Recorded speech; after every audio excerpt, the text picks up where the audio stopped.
Now it's time for Ask Dr. Love with Dr. Jamie Turndorf, the #1 relationship advice radio show in the U.S. Hello, everybody, and welcome to Ask Dr. Love. It's my pleasure to be with you again this week. So I have a question for you. Have you ever felt so down and out that you can't see a way out of the hole you're in? Well, my guest today, the lovely Brianna Ladapo, knows firsthand about the divine personal journey from darkness into light and the collective journey that we have all undertaken as human beings incarnated on earth at this spectacular moment of transformation to move out of separation consciousness that keeps us locked into patterns of conflict, suffering, and destructive behavior. In her book, How to Return to the Light When All You See is Darkness, Brianna takes us through her troubled, tumultuous childhood in a deeply religious family who believed her extraordinary intuitive gifts to be the work of the devil. As she struggled to adapt to a world in which she felt completely alien, her desire for self-preservation and acceptance led her to actively suppress these gifts. And the result was a great deal of suffering, including chronic migraines that regularly put her in the hospital, severe physical illness that nearly killed her, persistent dark visions of tragedies she couldn't prevent, and countless sexual traumas and abuses that seemed to define every relationship in her formative years. And this led to a deep distrust and fear of others, incredible self-doubt and loathing, and ultimately a very dark depression. Finally, an encounter with a divinely gifted healer reawakened her gifts and taught her how to truly free herself from her trauma and experience a life she loves, invulnerable to programming, fear, shame, or external influences. My guest today, Brianna Ladapo, she's an intuitive spiritual healer, movement therapist, and teacher. She has a master's degree in English from Harvard University and has studied traditional naturopathy, plant and herbal medicine, and shamanism. And she lives in Florida with her husband, who happens to be the Surgeon General of Florida, and 3 boys, where she works with nonprofit organizations to heal trafficked and exploited children.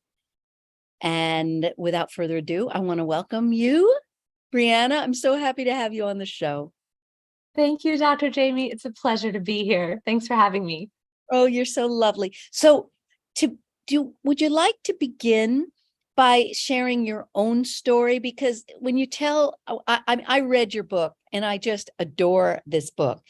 At first, when I read it, the writing is so gorgeous that it reads like a Pulitzer Prize winning novel.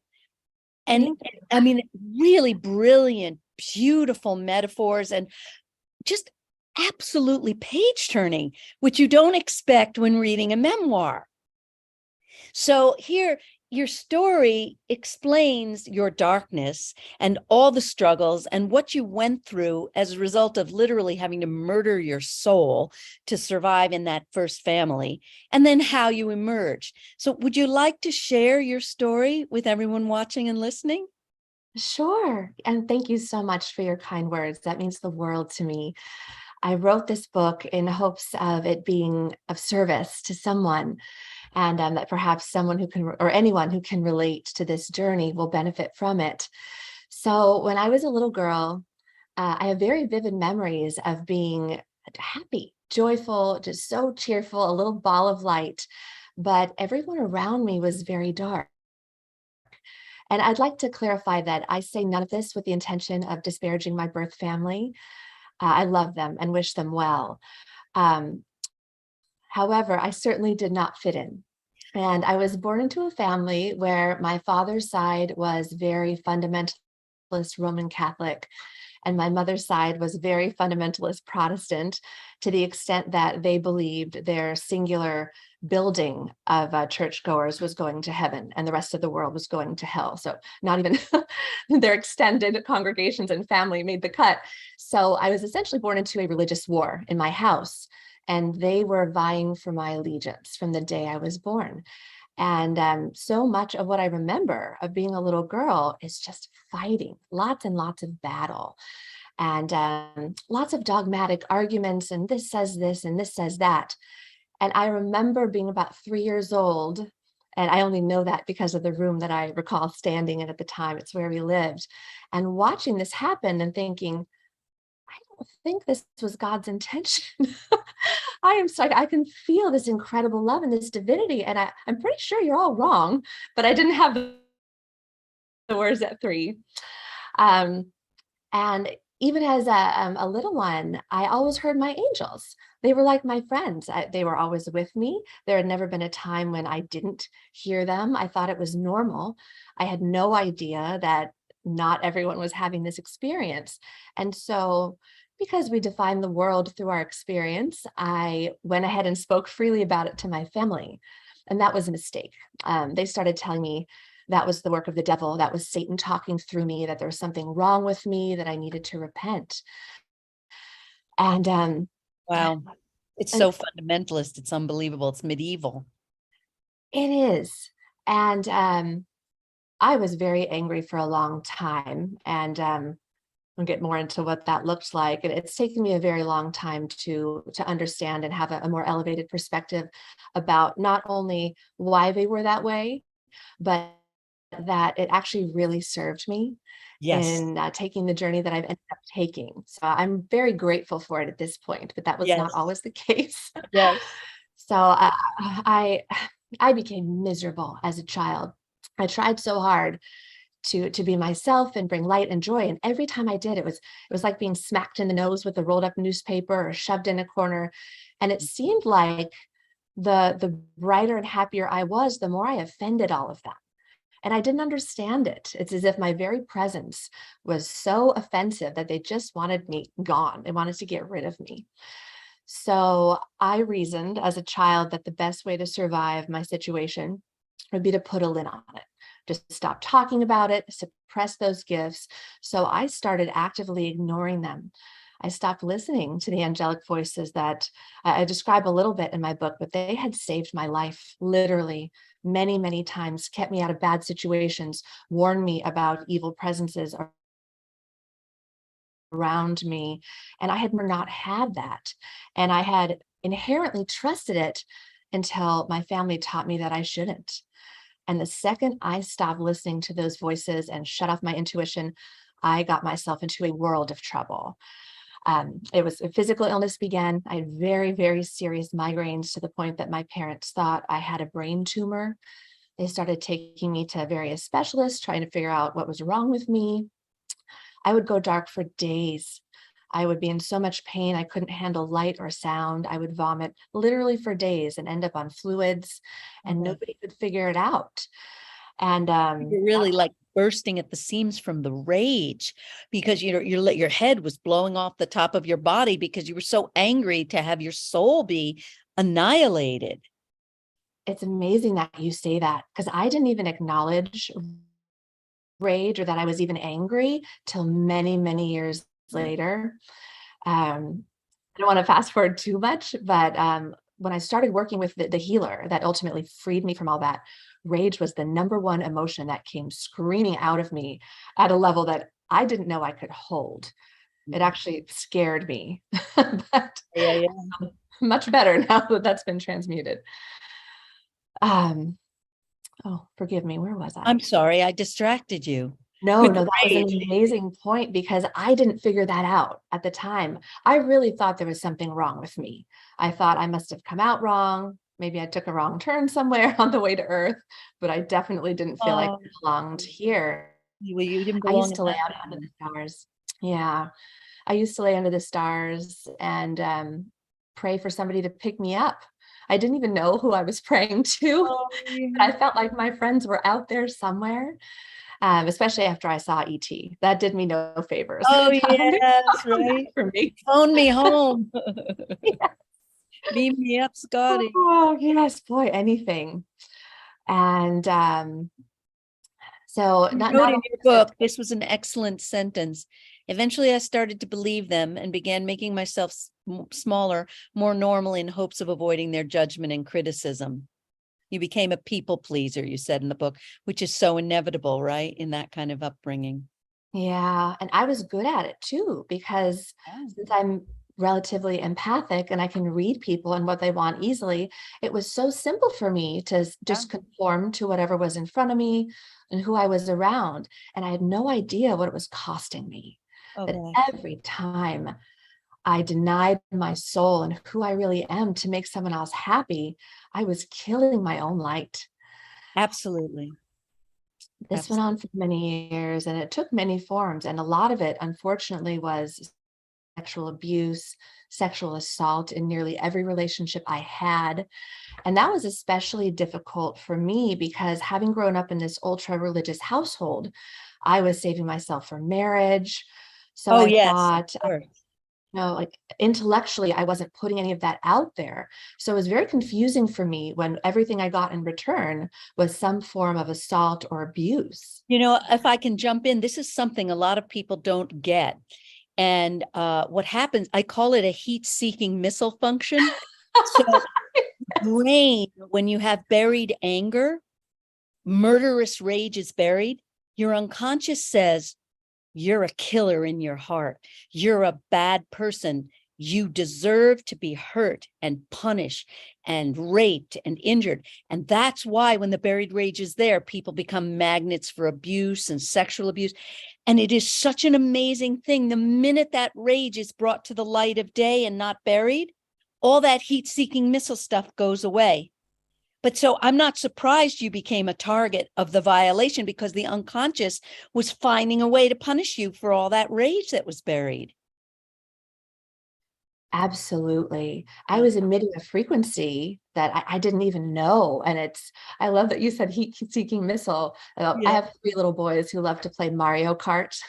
I don't know if you've ever played, but there is a weapon, a little red shell that is essentially that. And so my husband and I joke, it's like the red shell. In Mario Kart, it finds its intended target. Whatever frequency you're putting out there, you're emitting, that's exactly what you draw back to you. And it's a form of weird, creepy punishment, self-punishment, because the unconscious is very primitive.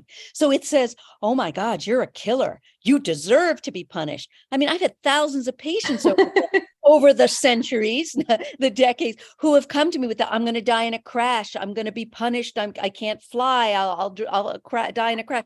And every one of them, if I help them to own that they're in a rage and suddenly, I'm not afraid to fly. I'm not afraid to drive. I'm not a victim anymore. I'm not getting attacked. It's a remarkable thing, but that's a really, psychoanalytic way of understanding how the brain messes with us when we have buried anger. And boy, were you being messed with by your buried anger. Oh my God. Yes. I read what you went through. It's amazing you lived from the pain and the sickness and the migraines. I mean, it was terrifying. It's so funny is for so many years, I feel like all that emotion, even after I'd left the situation, was still lingering right under the surface. It was just low. So no matter how sanguine or happy my exterior, all that rage, and it was fierce, a really ferocious anger, was right under the surface. So what would often happen is I had been so conditioned to be acceptable and unobjectionable and kind and well-behaved that I would encounter someone who wasn't, who either was immoral or unjust, because I have a very strong connection to divine justice. And I would be confronted by a terrible situation. And in my head, of course, I would know exactly what I would want to say and how to handle it. But what would end up happening is I'd be so paralyzed by my rage and fear that I'd shut down altogether and say nothing. I would disappear into the wallpaper, or I would have a nuclear response, an incredibly outsized reaction that often the recipient did not necessarily deserve. That was really years of built up rage and angst and anguish. And so unlucky soul would trigger it. Absolutely. I call that the please pass the salt moment. The please pass. Okay. I got expressions for these crazy. So please pass the salt is a man says to his best guy friend, I think I ruined my marriage last night. He says, what do you mean? He said, I was sitting at the table with my wife, my kids, her parents, the in-laws, and I made the worst Freudian slip of my life. I turned to my wife and I said, "You fucking bitch, you've ruined my life," when all I meant to say was, "Please pass the salt." Exactly. Whoops, it just slipped out. That's amazing. That's Yeah, perfect. yeah. Oh, and it's gratifying too, because when it happens, so often you think you're the only person going through it, or the only Yeah, sure. person. You think, what's wrong with me? What happened? Oh, yeah, right. Everybody, and then the more you Oh, stuff it down, the more you're like obliviate, which is 50 pounds of poop in a 5-pound bag. That bag is going to rupture at the seams at any moment, you know? You just can't, you can't definitely. contain it all. And so, of course, you're going to start getting psychiatric symptoms, physical symptoms. What are you going to do? Right? I did. I had so many different things going on. And so beyond, the sexual dysfunction and the social dysfunction and me actively seeking out very self-destructive behaviors and situations, the physical symptoms got really interesting. Um, I feel like I should say that from the moment I left my family, I graduated from high school and I got out of there, I immediately started back along a healing path. I was still suppressing my gifts, but I knew something was missing and that I couldn't exist the way that I had in that household anymore and be happy. I didn't know the answer, what to do, but I started doing anything I could. I did Landmark and Avatar and traditional therapy and all kinds of alternative modalities, anything I could get my hands on. And it all helped a little. It all gave me a tool here or a piece of wisdom there that I was able to carry forward. But of course, none of it solved my largest problem, which was letting my gifts back out again and not suppressing my soul anymore. So I'm floating along, existing this way, exploding on poor unsuspecting souls every couple of weeks or so. The people on low sodium diets, right? And I had been in a serious relationship in college with a very sweet, wonderful guy who, in retrospect, I realized I had been drawn to because he was so kind. He was the very opposite of the men in my family. But of course, I destroyed that too. And when I did, I took that to mean I just wasn't the dating or marrying kind and would just be alone for the rest of my life happily. No marriage, no kids, no nothing. And then I was on a trip with my girlfriends to celebrate my freedom.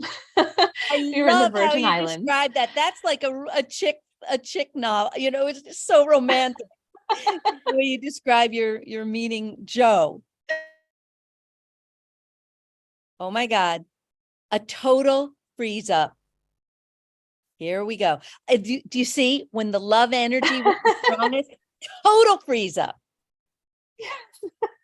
Although I'm grateful it's love energy now. I used to walk down the street and set off car alarms with my furious I rage. So know. this is much nicer. Yeah. You describe the meeting with him so beautifully in your book. Thank you. My amazing Joe. It's been about almost 20 years now.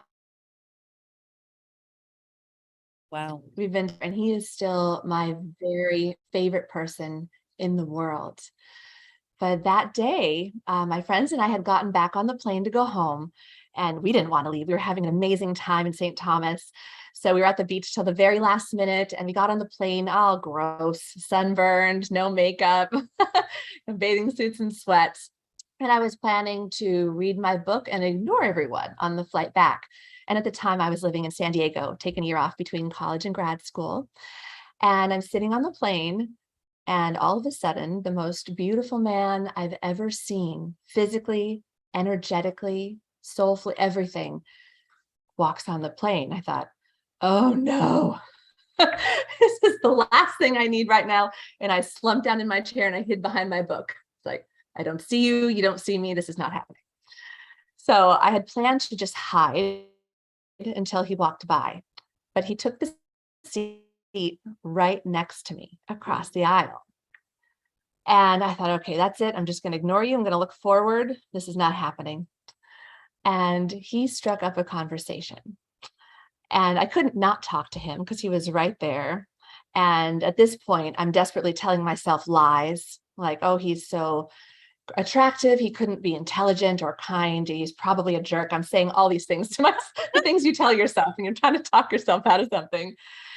And we start chatting. And this man is easily as brilliant, kind, empathetic, moral, just a beautiful soul. Amazing, as much all those things as he is physically beautiful. And even though I had suppressed my gifts for quite a while at this point. Now, Last year. guess what? What? Sean's playing with us. The screen sharing turned on all by itself. Oh, how funny. It just turned on. Oh. I'm sorry. It's a circus with me. My hands are nowhere near the computer, so it's not me. It's actually nice that it's not me this time. I know, you're like, you don't even want to know me because you think, it's a vacation. Now all this weirdness has to happen with her now. Okay. Oh no, my husband makes fun of me when he's working on a paper or something important and I come visit him in his office. He makes me stay by the door. He says, "You don't come near my computer. I love you, but toes behind the tape." Exactly. Let's take a break. And when we come back, you'll tell more about the story with your husband. Okay. Perfect. Back in a moment.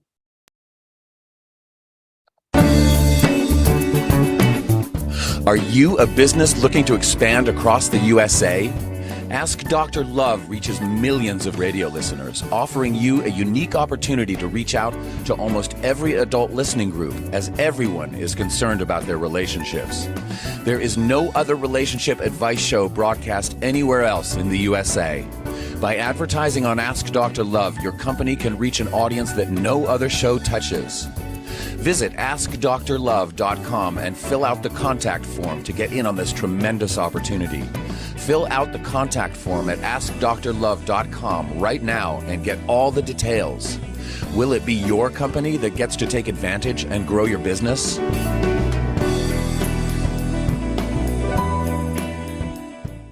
Want to save money on your next flight? Then pick up the phone and call, because the best prices are not online. See, SmartFares has special deals with the airlines. When they have unsold seats, they use SmartFares to fill them. So you get airline tickets at ridiculously low prices. With the extra money you'll save, you can book another trip or treat yourself to dinner. Call today and get the best price on your next flight, guaranteed. Also, save up to 50% off business and first class tickets. You're listening to Ask Dr. Love with Dr. Jamie Turndorf. If your heart is still hurting over the bodily loss of your loved one, the reason is simple. We're not meant to be separated from those we love, and reconnecting is the only way to end the grief. But reconnecting and staying connected requires guidance. As a gift to her listeners, Dr. Turndorf is offering a limited number of discounted grief relief sessions to help you reestablish a relationship with loved ones in spirit and resolve any unfinished issues. If you're ready to experience the healing and joy of reconnecting, visit drjamieturndorf.com/grief relief to schedule your session. But don't wait, space is limited. Visit drjamieturndorf.com/grief relief to find out more. And now, back to Dr. Turndorf.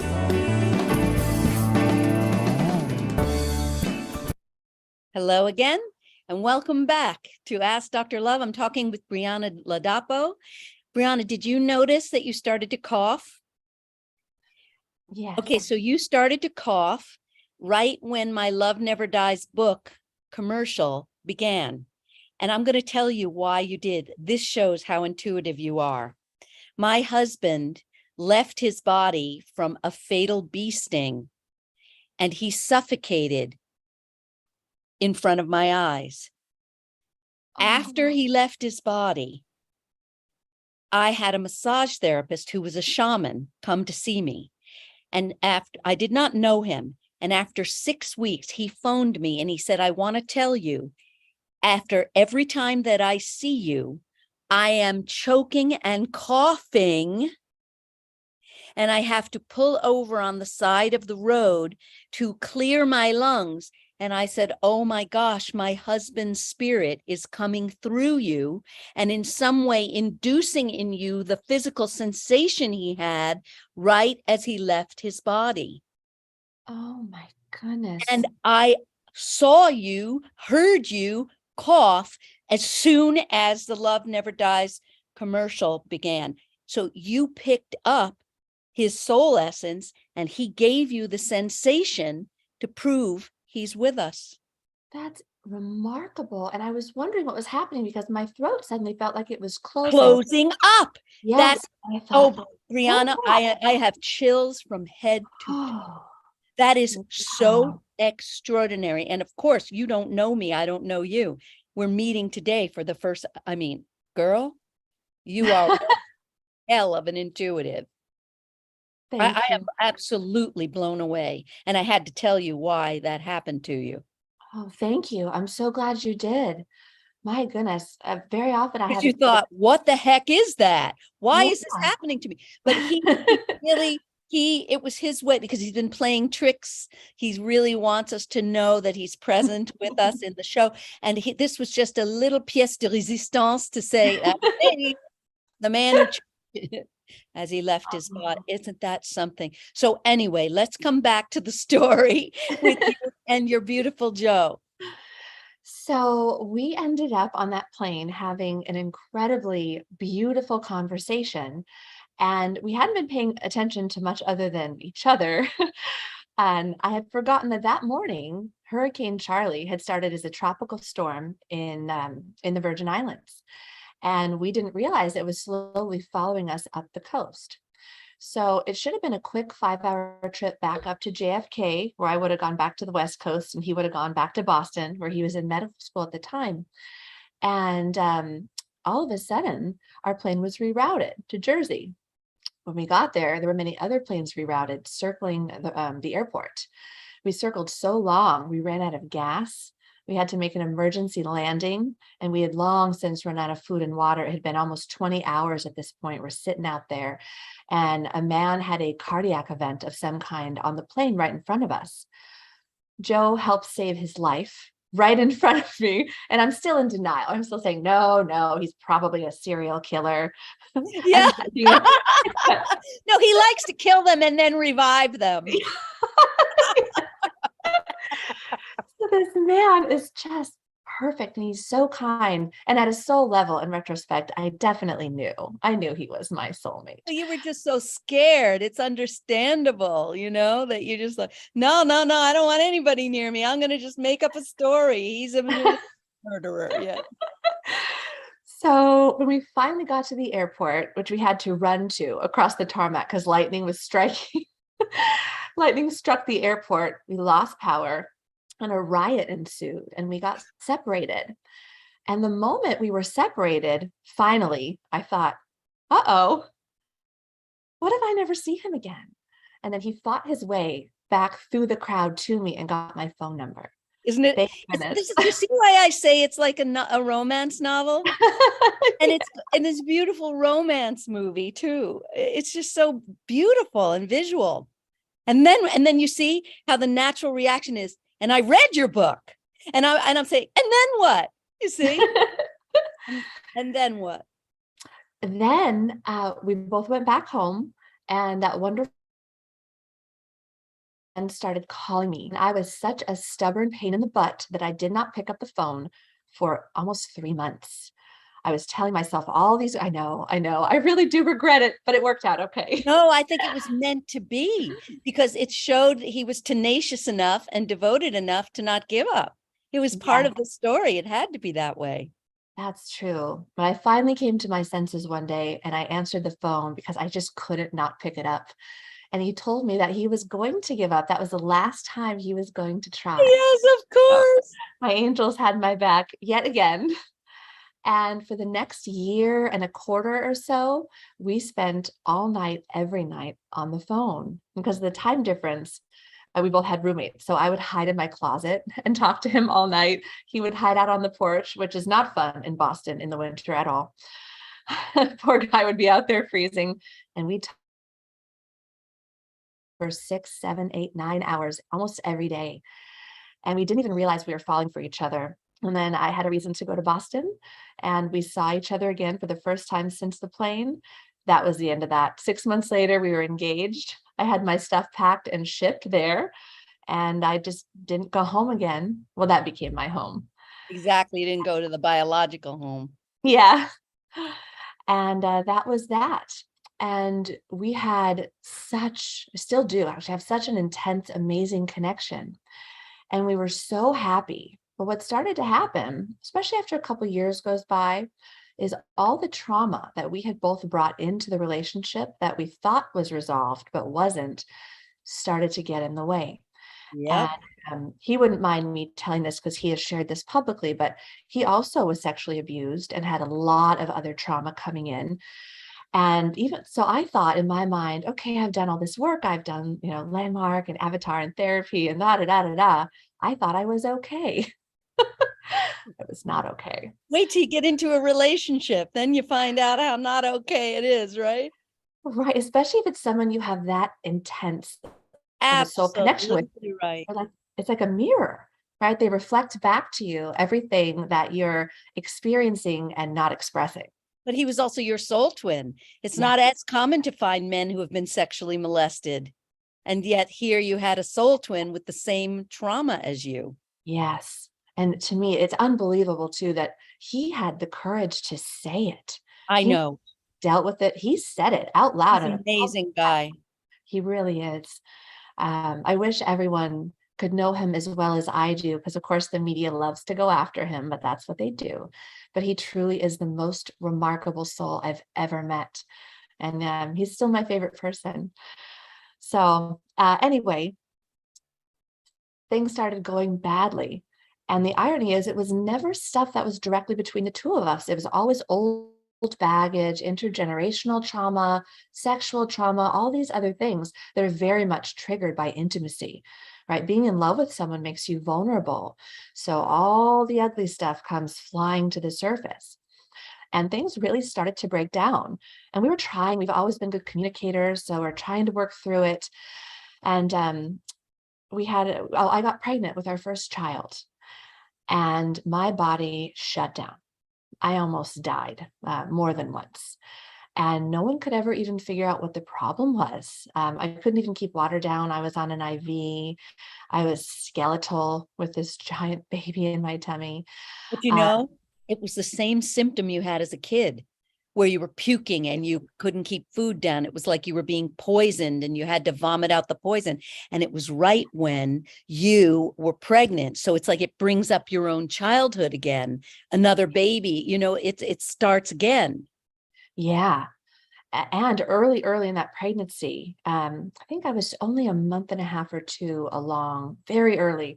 I had gone back home, former home, to visit my birth family, which I would say I regret, but I really can't, because it's been part of this amazing journey. And the short version of this story is, my mother in particular was extremely unkind to me. She was really enjoying my suffering. And that was hard for me to confront, because even after everything that happened, I wouldn't have wanted to believe that. But it was made very clear to me that she was enjoying seeing me having such a hard time, almost like I had finally gotten what I deserved, sort of energy. And some of this she said directly. So all of that, I'm absorbing into this tiny this little soul in my body, and it really triggered all the trauma all over again. So I ended up violently ill my entire pregnancy. But the miracle was, my baby was always perfect. So even as I was literally dying, he was perfect. He was never in any danger. It's Well, like your body was saying, I'm being killed, I'm being murdered. yeah, I'm dying. And it was like symbolic of what was happening to you on an emotional level. You were dying. They did kill you. They killed your soul. They killed yourself. And your body was expressing it. You're like a body poet. Thank you. Yeah. I love that. Yeah. Yeah. So, luckily I had a very healthy baby ultimately, but I was incredibly ill for 18 months after, and in and out of the hospital for weeks at a time. And I couldn't figure it out. I had a big team of doctors, all of whom were baffled. And they told me I'd never have more children, that it would kill me, that I shouldn't do this. And at the time, So, my Joe is a classically trained Western medical doctor. He went to Harvard. He has an MD and a PhD. He's essentially the pinnacle of academic achievement, but they're trained in a certain way, as you know. And so he very much believed at the time that what the doctors were telling me is what I should do, and I should entrust my fate to the system. But at some point, I realized it was killing me and that I was never going to recover if I That's remained in it. the system. And the drugs were adding to your toxic load, you And know.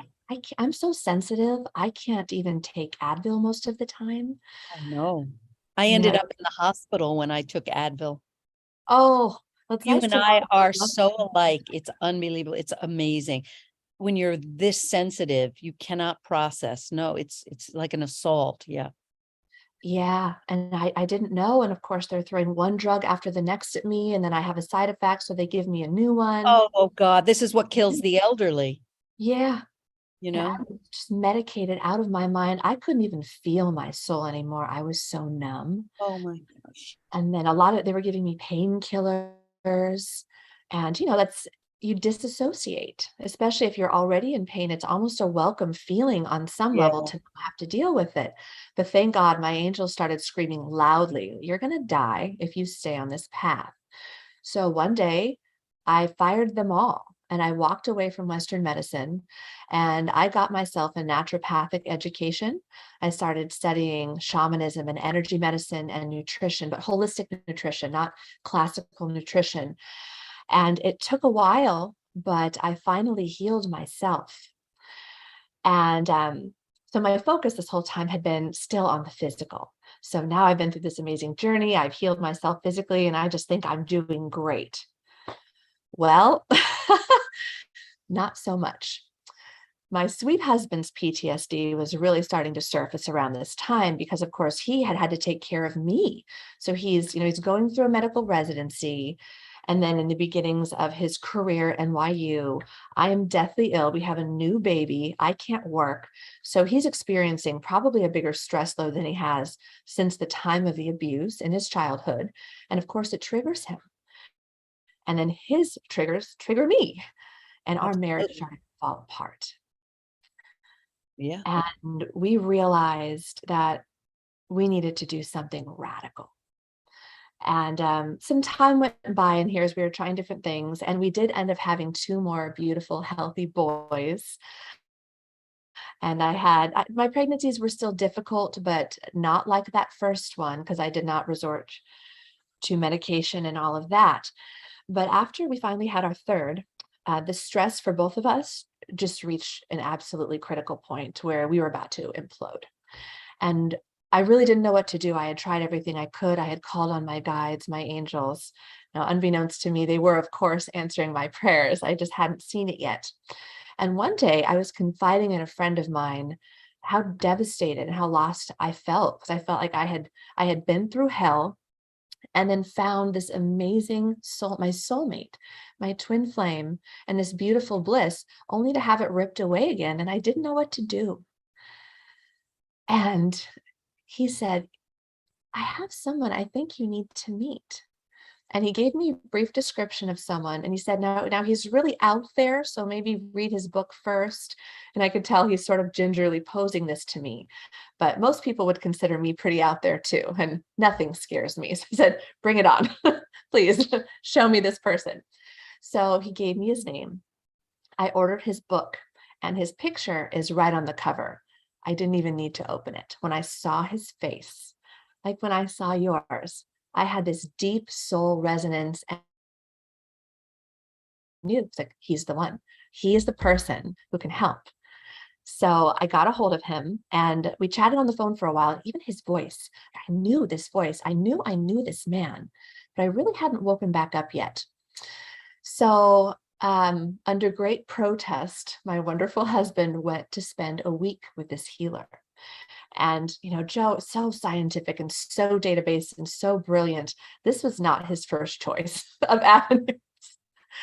I did push him into it, but for the right reasons. And that wonderful man loves me so much that he did it because I asked. And I couldn't believe the difference I saw in him. the first day he came home, things weren't really different, but I could feel energetically he had shifted a little bit.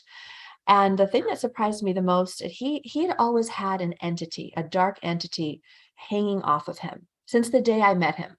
I could always see it. I knew it wasn't him. I felt like it was from his maternal ancestral line, but it had always been glued to him. And this first day he came home and it had moved a little farther away, almost like it was like a shadow, like Peter Pan's shadow, instead of being just part of his being. And then by Wednesday, he came home and the whites of his eyes were so bright, I couldn't believe it. And this entity was a couple feet away. And I noticed with our boys, he was present, he was happy, and he was actually having fun. And he was always a wonderful being. That was never the question, but stress would trigger his disappearance. So any little stressor, and he would just leave his body. Well, it's like that stress. The leave his body is quite an amazing expression, because I use that expression. I coined that expression to describe when a person, quote unquote, dies, we leave our body. So you said he leaves his body.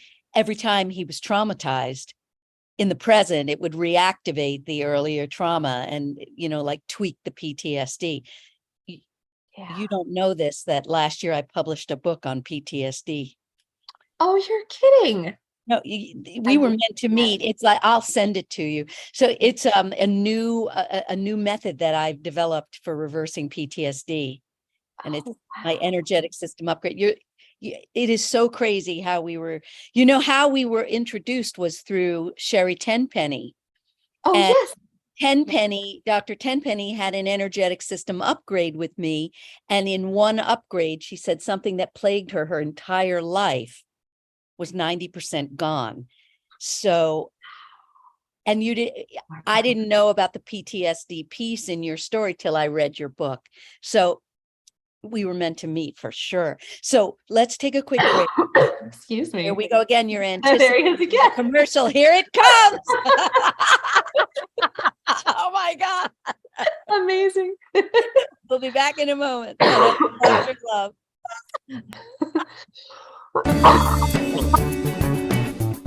Are you a business looking to expand across the USA? Ask Dr. Love reaches millions of radio listeners, offering you a unique opportunity to reach out to almost every adult listening group, as everyone is concerned about their relationships. There is no other relationship advice show broadcast anywhere else in the USA. By advertising on Ask Dr. Love, your company can reach an audience that no other show touches. Visit AskDrLove.com and fill out the contact form to get in on this tremendous opportunity. Fill out the contact form at AskDrLove.com right now and get all the details. Will it be your company that gets to take advantage and grow your business?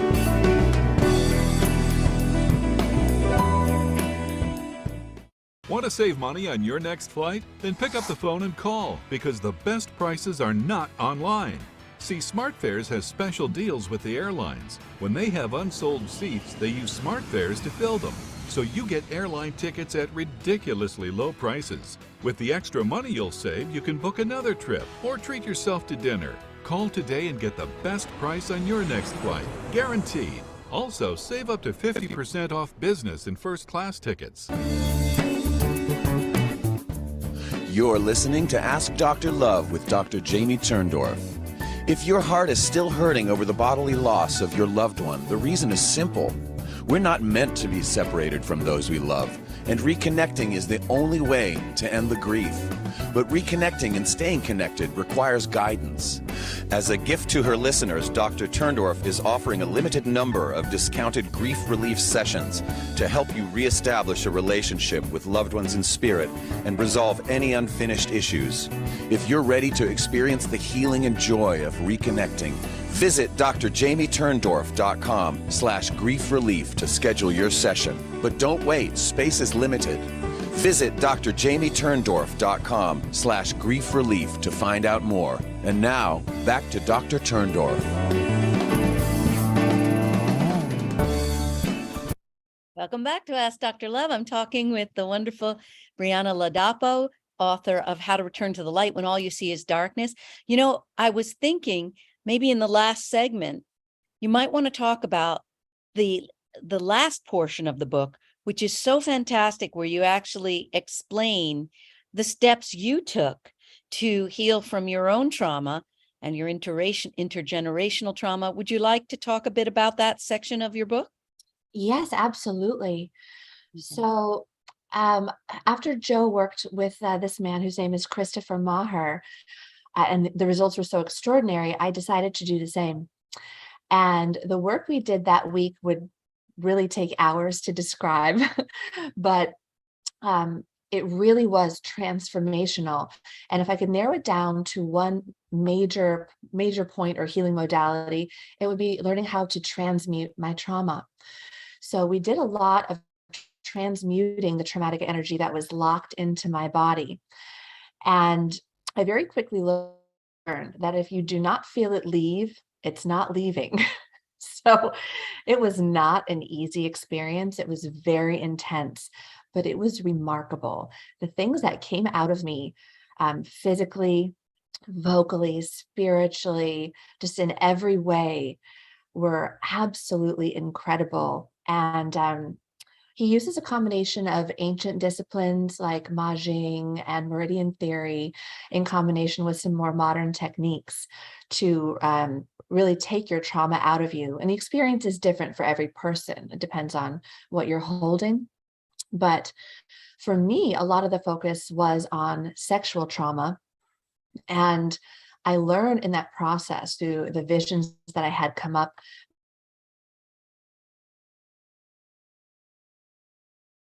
me. I had actually come from generations of sexually traumatized women. And the reason I chose to go through that was to be the person who broke the cycle. And that was a very powerful moment for me, because up until that point, I didn't think I had anything to do with this. I thought of the trauma as something that happened to me rather than something I had co-created myself for the purpose of having a particular experience and having my soul grow in a particular way to lead me to remember who I really am at a soul level, and then to be able to share that experience. Because right now, where we are in our human experience as a collective consciousness is walking wounded. There's so much trauma on the planet right now. Generations after generations of deeply unhealed wounds. And unfortunately, those things carry forward indefinitely until someone breaks the cycle. So the biggest thing I got out of that week and my subsequent work was really taking responsibility for the fact that I created my story.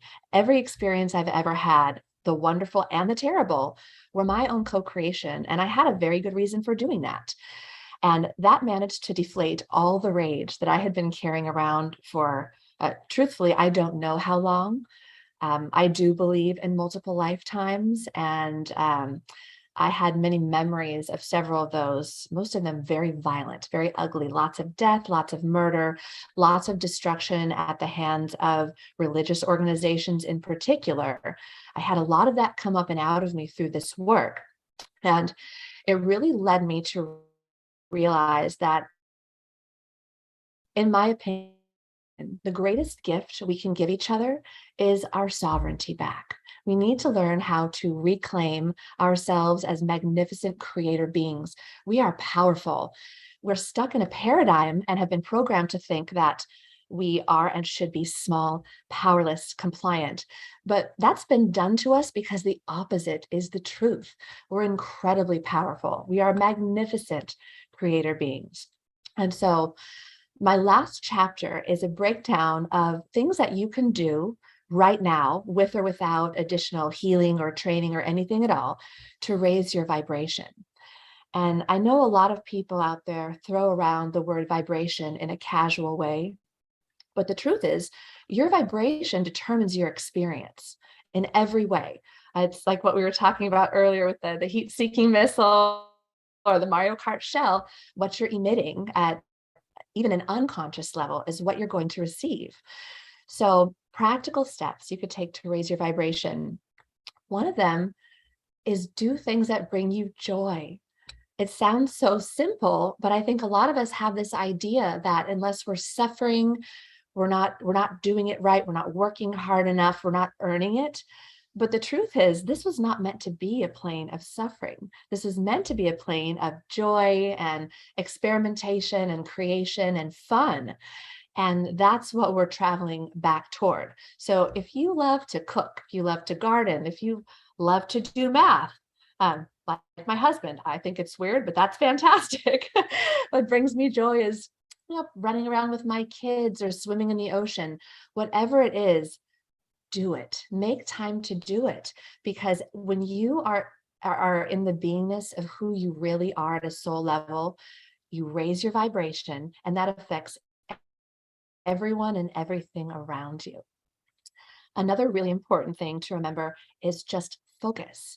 So in every interaction or situation, you choose where to put your attention. So there's an example I use in the book that's actually, I use that example because it's something I saw once. So there was a lovely elderly woman going down the street with her purse, and a young kid, teenage years, ran by and grabbed it.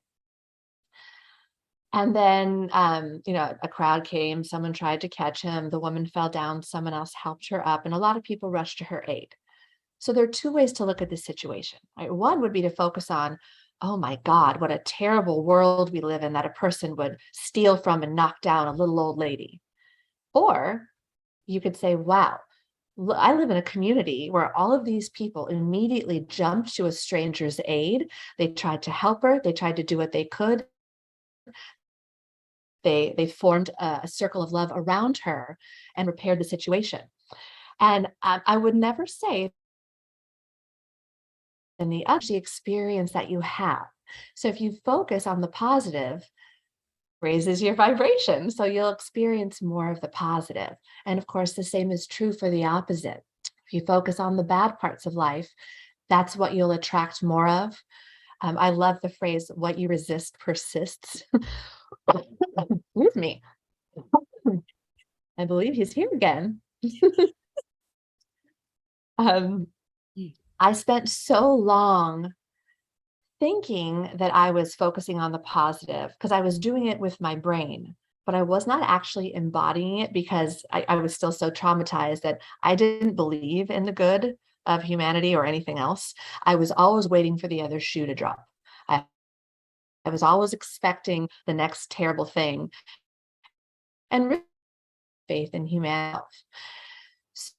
So from that perspective, the only thing I was ever going to get without removing that trauma was more of the same, right? More badness, more low vibrational experiences. And there's several, but the other big one I'd like to mention, just because I think it's so relevant to the times we're living in, is be mindful of what you're consuming. And I don't just mean food. Of course, it's very important to treat your body with love. We live in a world full of toxins and chemicals. So do what you can to minimize your exposure, drink clean water, eat fresh local food when you can. But beyond that, we live in a culture where news and other media is available 24 hours a day at the drop of a hat. The cycle is so fast.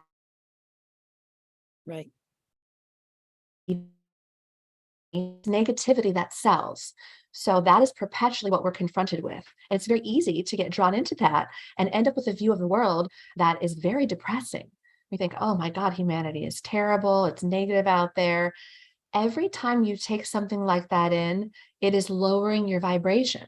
Now, it doesn't mean pretending bad things are not happening. They are. That is a fact. But the more productive thing to do, not just for yourself, but for everyone that you are touching with your energy, is to focus on how you can change that. Even if it's as simple as sending love, doing a meditation to take yourself out of that negative vibration and just ground yourself so that you can do better for the people in your life.